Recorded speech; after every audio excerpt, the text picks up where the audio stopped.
خەریکە حکوومەتی سووریا یعنی باندۆڕاوی لە سووریا خەریکە زێدەتر دەبێت خەریکە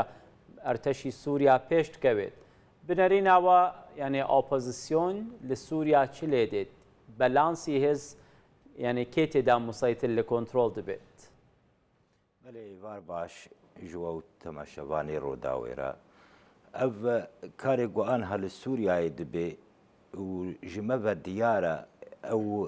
دەستوەردانە ئیرانیش دەستپێک ئالیکار برژێمێرە و دووەمین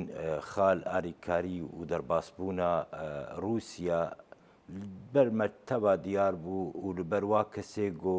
پشتەوانیە شۆڕەشا سووریا دەکردن گۆێ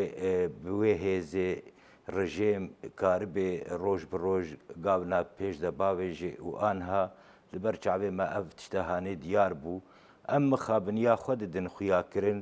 چما ئەو کەسێن ئەو دەولەتێن هەرێمی و ئێ ناودەولەتی وەکە گۆ سۆز دەدان ملەتێ سووری و ئۆپۆزیسیۆنا سووری ئاگۆ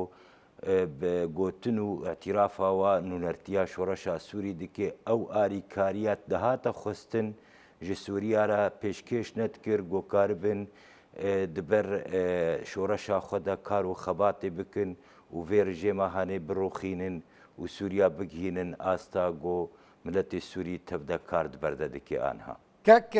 Kek guman yanî li Bakurê Helebê artêşa Sûriyê pêş ve diçe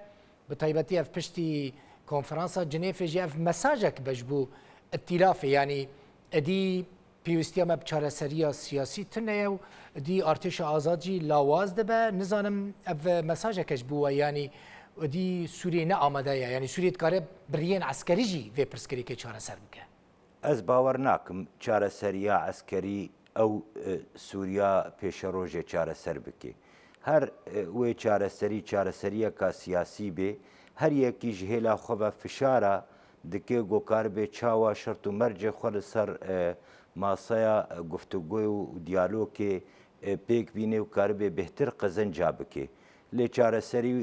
baweriyê min de wê ne çareseriyek eskerî bê û çareseriya eskerî bi ser nakeve. Ez dibêjim wê mesele ker û fer bê û ew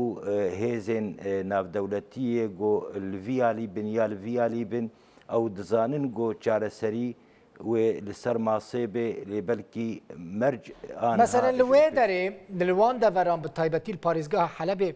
artêşa azad yanî gelek zerar dîtiye hûn jî artêşa azad wek artêşa xwe dibînin hûn çi alîkariyê dikarin ji bo artêşa azad pêşkêş bikin ji bo ew deverên ji dest diçin careke din vegerîne. Em jî anha doz dikin li wan kesê xwe dibînin dostê şoreşa Sûrî û em ji ware diyar dikin û ew tiştê gomeberê dixwestin û ew alîkariyê gomeberê dixwestin hûn bidine me ji bo em karibin gavê xwe pêvajo bikin û pêş de bavêjin. Ez dibêjim anha ew jî ketine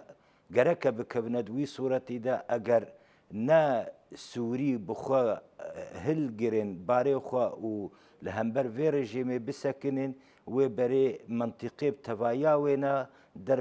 tiştna de herê wê zerer gelekî mezin bê li tevaya wan e. Siûdiyê plan dike ku artêşeke bi qasî 150,000 esker amade bike û derbasî yanî bejayî derbasî Sûriyê bike. Qet li gel weketiye pêwendî li gel îtilafê. Ez dibêjim Siûdî û kesên dijî êgo arîkarin bi şoreşa Sûrî û miletê Sûriya ve ji bedêla got destwerdanê bi kesayetiya xwe ya bi artêşên xwe ya bi supayê xwe derbasî Sûriya bibin çêtirîn gav ew e got arîkar bin bi Sûriya re ji ber got Sûrî nekêmî xort û kesên gokaribin barê xwe hilgirin.